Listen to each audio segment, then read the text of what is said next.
Dalam rangka memeriahkan HUT Persatuan Guru Republik Indonesia, PGRI Kabupaten Aceh Utara menggelar perlombaan karya tulis dan video kreatif COVID-19.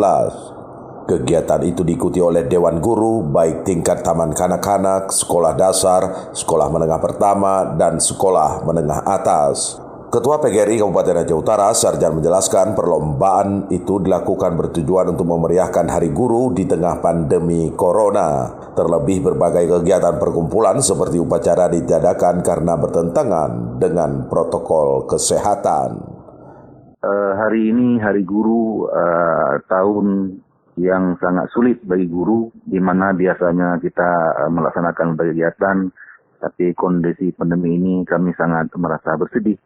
Teman-teman semuanya menyampaikan kepada kami, kiranya berharaplah, berdoa pada Allah SWT, semoga kondisi ini cepat berlalu. Ia mengaku para Dewan Guru yang sudah melakukan pengabdiannya pada tahun ini merupakan yang terberat di tengah wabah COVID-19. Mereka berharap ke depan aktivitas proses belajar dan mengajar PBM di Aceh Utara dapat pulih atau kembali normal. Dari Provinsi Aceh, Erwin Jalaluddin melaporkan untuk KBR.